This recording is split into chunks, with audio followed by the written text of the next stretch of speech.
Continuamos en la UNED y estamos hablando de historia de las religiones del mundo.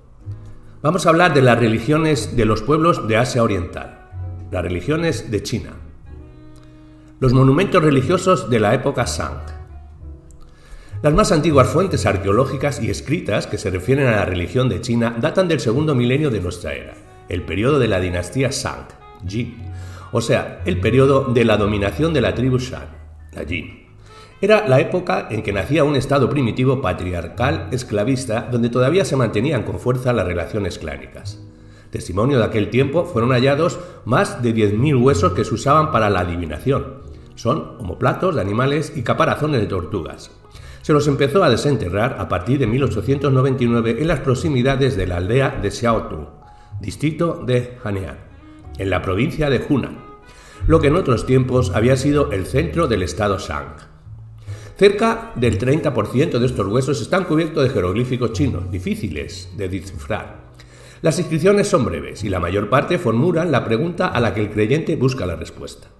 Las preguntas se refieren a la agricultura, el tiempo, la guerra, la caza, los sacrificios, etc.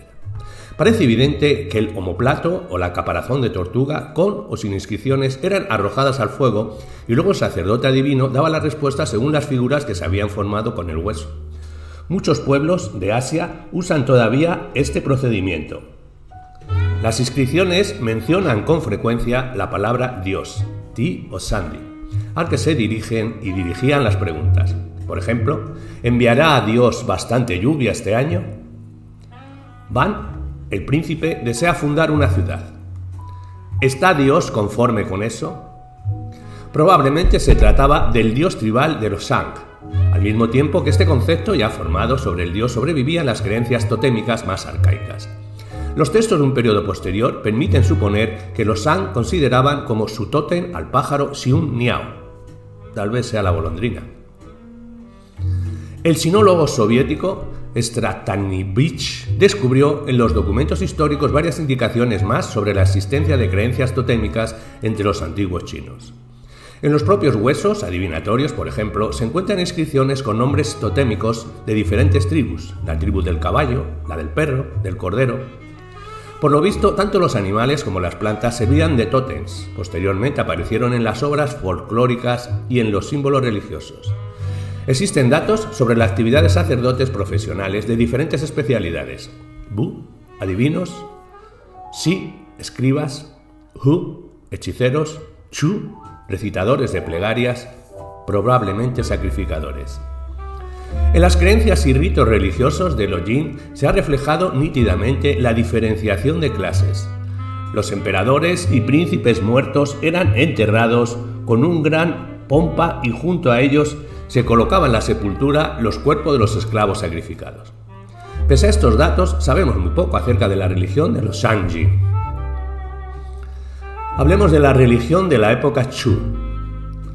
Sabemos mucho más sobre la religión del periodo siguiente, la época Chu, 1122-1255 antes de nuestra era. La tribu Chu, luego de derrocar a la dominadora tribu Jin, creó un estado más vasto y poderoso basado en relaciones sociales más desarrolladas. En este periodo ya se había formado en los principados una importante aristocracia esclavista que oprimía al pueblo. Las familias nobles luchaban entre ellas y no siempre reconocían el poder del emperador Shu. En los principados feudos, Li, Lu, Shun y Shao y otros, se implantó un sistema burocrático de administración. Se desarrolló paulatinamente la escritura y se formó una capa de funcionarios cultos. Fue precisamente en esta capa que monopolizaba en sus manos no solo la administración de los principados, sino también todo lo relacionado con la cultura que empezaron a surgir a mediados del milenio I antes de nuestra era, los sistemas políticos, filosóficos y éticos religiosos. Había entre dichos sistemas algunas doctrinas materialistas que reflejaban en cierta medida la experiencia laboral de las masas campesinas y los artesanos, como asimismo las necesidades prácticas de los funcionarios. Las más conocidas de esta doctrina es la de la escuela de los Faxia, legalistas, dirigida por Han Fal, el siglo III antes de nuestra era. Pero algunos sistemas filosóficos aparecidos durante la segunda mitad de la época Chu sirvieron de fundamento para el desarrollo de las doctrinas religiosas transformadas más adelante en religiones oficiales de China, el confucianismo y el taoísmo. Hablemos de ellos. La doctrina de Lao Tzu.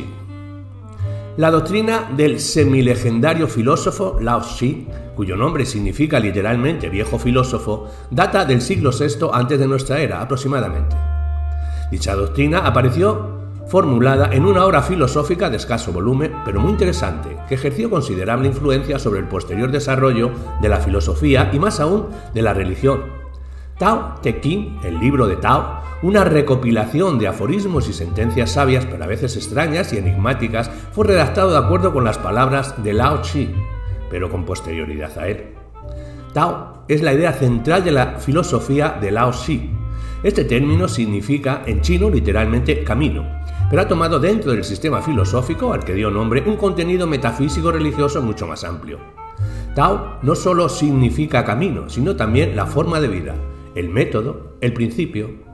Algunas personas trataron de identificar este concepto con el famoso concepto gnóstico griego, con logos. No obstante, algunos científicos contemporáneos chinos y de otras nacionalidades creen que la doctrina de Lao Tzu contenía asimismo elementos de materialismo. El concepto Tao puede interpretarse también de manera materialista. Tao es la naturaleza, el mundo objetivo. Algunos de los discípulos de Lao Tzu, Han Fi y Yang Chu, lo interpretaban así, desarrollando la doctrina del maestro en dirección materialista. La filosofía de Lao Tzu está impregnada de una dialéctica singular. Todo proviene del ser y del no ser. De lo imposible y de lo posible proviene la realización y de lo largo y lo corto la forma. Lo alto somete a lo bajo. Las voces agudas junto con las graves producen la armonía. Lo que fue somete a lo que será. De lo imperfecto proviene lo íntegro. De lo torcido lo derecho. De lo cóncavo lo liso. De lo viejo lo nuevo. Lo que se contrae se expande. Lo que se debilita se fortalece. Lo que se aniquila se restablece. Pero es una dialéctica muy imperfecta. Lao Tzu la interpretaba no como la lucha de los opuestos, sino como su conciliación. Y entonces se llegaba a las siguientes conclusiones. Cuando el hombre llegue al ocio absoluto, no habrá nada que no hubiese sido hecho. Quien ama al pueblo y lo gobierna debe permanecer ocioso. Estos pensamientos tan raros para nosotros muestran la idea básica de la filosofía práctica o la ética de Lao Tzu. Es el principio de la iniciación, el ocio, el quietismo. Se repudiaba toda aspiración a realizar o modificar algo en la naturaleza o en la vida de la gente. Lao Tzu considera a sí mismo todo conocimiento como un mal. El santo varón que gobierna el país procura que los sabios no se atrevan a hacer nada. Cuando todos sean inactivos, entonces habrá en la tierra calma total. Quien está libre de todo conocimiento jamás ha de enfermarse. Quien conozca la profundidad de su ilustración y permanezca en la ignorancia será el ejemplo del mundo entero. El conocimiento no existe. He aquí por qué yo nada sé. Cuando nada hago, el pueblo se hace mejor. Cuando estoy tranquilo, el pueblo se hace justo. Cuando nada nuevo emprendo, el pueblo se enriquece. Lao Tzu confería un alto valor al poder del emperador sobre el pueblo, pero lo interpretaba como un poder puramente patriarcal. Tao es grande, el cielo es grande, la tierra es grande. Así pues, existen en el mundo 4 grandezas, una de las cuales es el emperador. Este es un jefe sagrado y ocioso del tipo del Tui Tonga, polinesio. En cuanto al poder estatal de su tiempo, Lao Tzu lo reprobaba. El pueblo sufre hambre porque los impuestos que les cobra el Estado son demasiados y muy onerosos. Esta es la verdadera causa de los sufrimientos del pueblo. La principal virtud es la continencia. Para servir al cielo y gobernar a los hombres, lo mejor de todo es observar la continencia. La continencia es el primer grado de la virtud, que a su vez es el comienzo de la perfección moral. Esta ideología de quietismo y estancamiento reflejaba la mentalidad de una capa social de China de la época Zhou. El antiguo sacerdocio patriarcal, el Bu, el Xi, el Hu y Chu, que aspiraba a mantener el orden existente.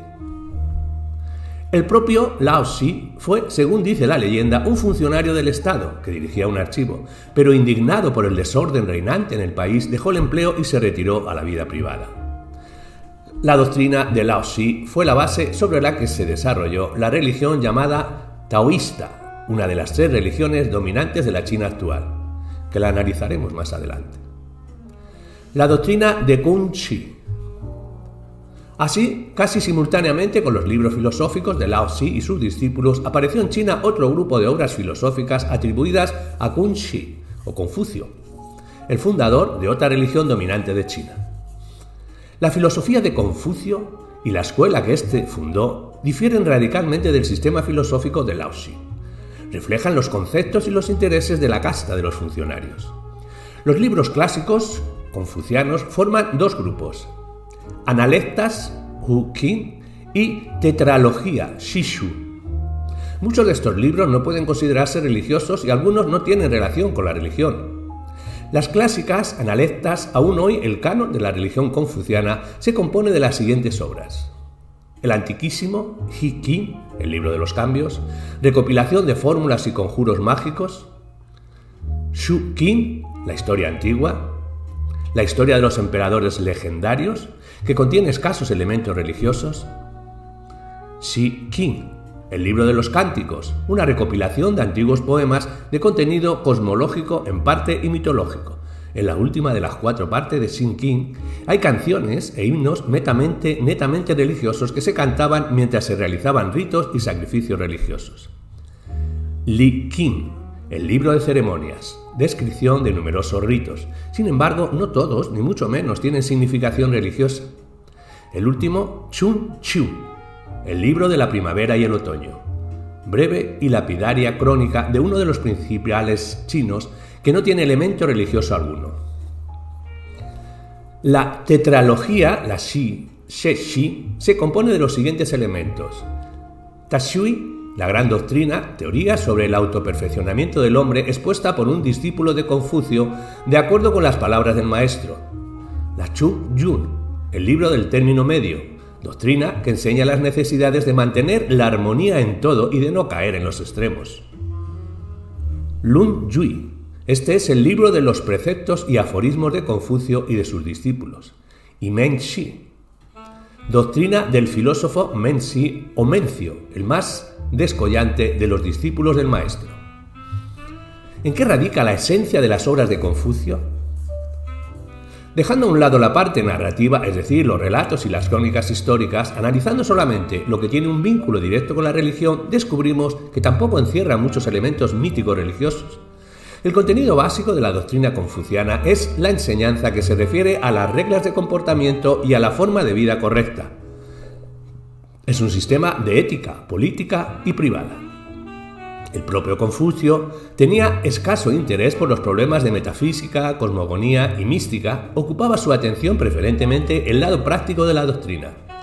A diferencia de otros fundadores legendarios de religiones, personajes de leyenda, Confucio es un personaje perfectamente histórico, cuya biografía se conoce bastante bien. Nació en el Principado de Lu. La tradición dice que vivió de 551 a 479 a.C., donde fue un importante funcionario. Ciertamente, no todo lo que se le atribuye lo escribió él, y lo que escribió realmente no llegó a nosotros en la redacción original, pero pese a todo, el carácter de este filósofo se reflejaba con bastante nitidez en los libros. Es un sistema de normas puramente prácticas de conducta. Es una doctrina acerca de un buen gobierno de Estado, acerca del escrupuloso cumplimiento del servicio al Estado, como asimismo acerca de una armonía justa en la vida familiar. Hablemos de confucianismo sobre religión. Sobre la base de lo que acabamos de decir, se ha formado la opinión, particularmente entre los modernos chinos cultos, de acuerdo con lo cual el confucianismo no es en absoluto una religión. Pretenden que se trata, por una parte, de un sistema filosófico y por otra, de un código de moral estatal y privada. Este juicio, desde luego, es erróneo. Entre los libros de Confucio hay algunos que sin lugar a dudas expresan ideas acerca de lo sobrenatural, los espíritus, el mundo del más allá. Confucio practicó muy concienzudamente los ritos religiosos y predicó su cumplimiento inexorable. Su persona fue divinizada después de su muerte y el propio emperador efectuaba ritos religiosos en su honor. A principios del siglo XX había en China alrededor de 1500 templos dedicados a Confucio.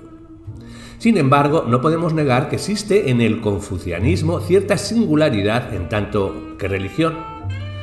No nos referimos solo al aspecto netamente práctico de la doctrina de Confucio, sino también a que la organización del confucianismo, tal como se formó a partir de la época Han, 206 a.C. de nuestra era al 220 de nuestra era, presenta muchos elementos específicos y difiere totalmente de todas las religiones que conocemos. Baste decir que ni el confucianismo antiguo ni el moderno tenían sacerdocio profesional como una particular capa social. La ejecución de los ritos consagrados por el confucianismo correspondía a los funcionarios del Estado y a los jefes de familias y clanes. En cuanto a su contenido, el culto confuciano constituye simplemente la consagración de los tradicionales ritos familiar clánicos formados en China desde la remota antigüedad. Confucio no enseñó nada nuevo, él mismo repetía con insistencia que no presentaba una doctrina nueva, sino tan solo exigía un riguroso cumplimiento de antiguos reglamentos y leyes. Hablemos del culto de los antepasados. La más importante de dichas leyes antiguas era el culto de los antepasados, que se convirtió en piedra angular del culto confuciano. El culto de los antepasados, que no es considerado religión oficial en China, de hecho es la principal parte integrante de las creencias y ritos religiosos chinos. Toda familia tiene su templo o santuario familiar, donde se ejecutan en los momentos debidos los ritos del culto familiar. Todo clan Shi posee su templo de los antepasados, el Miao o Shun Miao. Actualmente se emplea a menudo el término Shi Tang, consagrado a los fundadores del clan. Los grupos más extensos de clanes tienen a su vez un templo dedicado al antepasado común de todos ellos. Los más ancianos tienen a su cargo los sacrificios y las plegarias. En la antigüedad, junto a las tumbas de los muertos se construían pequeñas templetes donde se ofrendaban sacrificios. Pero ya durante la dinastía Han, la erección de los templos de los antepasados fue objeto de reglas estrictas dependiendo de la posición social de la gente. Los hombres del pueblo no podían construir templos particulares y debían ofrecer sacrificios a los antepasados directamente en sus viviendas. Los funcionarios podían levantar un templo, los dignatarios de la corte 3, los príncipes 5 y el emperador 7. Según la leyenda, primitivamente se colocaba en el templo un muñeco o una estatua que representaba al muerto. Desde la época Han, estos muñecos se fabricaban con una tira de seda blanca enrollada y ceñida en el medio por un cinturón, a semejanza de una figura humana. Se llamaba Hun Bu. Más tarde, la figura del antepasado fue sustituida por una tablilla de madera negra, Shu, con inscripción en jeroglíficos rojos. Estas tablillas, que desde la época Shun en el 960 al 1960 son de uso general, se guardan por lo común en el templo. Para instalar el alma del muerto en la tablilla Chu se emplean especialmente y complicados ritos e invocaciones. Inmediatamente después del sepelio, un escribano especial hace la inscripción en las tablillas, todos los miembros de la familia se arrodillan y se recita la siguiente invocación. En tal año, mes y día, el hijo huérfano de fulano osa dirigir a su progenitor estas palabras. Tu cuerpo ha sido sepultado, pero ojalá regrese tu espíritu al templo doméstico. Ya está preparada la tablilla para tu espíritu, y ojalá abandone tu alma reverenciada, la antigua morada, el cuerpo. Se instale en la nueva, el templo, y permanezca siempre allí. Luego de una serie de ritos que duran varios años, la tablilla que encierra el alma del muerto se instala definitivamente en el templo. Las tablillas Chu se guardan en pequeños cofrecillos sobre una larga mesa, colocada junto a la pared norte del templo frente a la entrada. Cuando se practican los ritos y sacrificios, se las saca de los cofrecillos, se las alinea sobre la mesa y se ponen delante los sacrificios, o sea, la comida y bebida. Estos ritos se practican en determinados momentos del año o en casos de acontecimientos familiares o clánicos, ya bien sean las bodas, la muerte de un miembro de la familia, el nacimiento de un niño, un viaje del cabeza de familia, etc. Por ejemplo, una parte de la ceremonia nupcial se desarrolla del siguiente modo. El padre del novio, acompañado por toda la familia, entra al templo de los antepasados, saca las tablillas, Les ofrece el sacrificio, pronuncia la debida invocación para guiar a los espíritus hacia el sacrificio y se dirige a los antepasados. Es tal año, mes y día. Yo, descendiente respetuoso, aquí en nombre, me atrevo a comunicar a mi tatarabuelo difunto, aquí en nombre y luego el de los antepasados sucesivos hasta llegar a los padres, lo que sigue. Mi hijo, fulano, que alcanzó la mayoría de edad, sin haber contraído nupcias, quisiera tomar por esposa a la hija de Mengano. Al ofreceros con reverencia y unción el vino y la fruta, os comunico sumisamente que hoy se llevará a cabo en Natsai, el rito del pedido de mano, y las preguntas acerca del nombre de la novia. Análogas invocaciones a los antepasados se hacen con motivo de otros acontecimientos familiares, como asimismo en las fiestas o en determinados días del año, por ejemplo, durante el mes mediano de cada una de las 4 estaciones del año, los cuatrimestres, que corresponde efectuar un sacrificio familiar. El día señalado, el padre entra al templo de los antepasados y, arrodillado ante las tablillas que sacó de los cofres, dice: Yo, nieto respetuoso, fulano, hoy, con motivo de haber alcanzado la estación tal, debo ofrendaros un sacrificio a vosotros, los difuntos. Mi padre, abuelo, bisabuelo y tatarabuelo, mi madre, abuela, bisabuela y tatarabuela, me atrevo a trasladar vuestras tablillas a la sala de la casa y a rogar a vuestras almas que se dignen a seguirlas y a aceptar el sacrificio que se ofrecerá con total veneración. Según las creencias religiosas de los chinos, la obligación primordial del hombre es el respeto filial, el xiao, y la veneración de los antepasados. En una de las obras confucianas leemos: expresar siempre el respeto total a los padres, procurarle los alimentos predilectos, sentir tristeza cuando están enfermos, experimentar honda dolencia cuando fallecen, después de muertos, ofrendarles sacrificios con unción religiosa. He aquí 5 obligaciones de piedad filial. Para un chino, lo peor que puede ocurrirle a una persona desde el punto de vista religioso es no dejar descendencia masculina que pueda ofrecer sacrificios y cuidar el bienestar de los antepasados difuntos. En virtud de ello, existen ritos para apaciguar los espíritus de aquellos muertos que no tienen a nadie que se preocupe de ellos. Se efectuaban periódicos sacrificios y ofrendas de alimentos a las almas de esos muertos que no tienen descendientes vivos. El culto oficial de China se rendía principalmente a los antepasados del emperador, a los que éste se dirigía en toda clase de asuntos de Estado. Una de las obras confucianas tiene el siguiente pasaje: si el emperador debe emprender una obra importante, ha de dirigirse antes al templo de sus antepasados para darle la noticia de lo que quiere hacer. Ha de recurrir a los augurios y ver si los signos celestiales le son propicios, y si todo anuncia el desenlace favorable, el soberano puede actuar sin vacilación.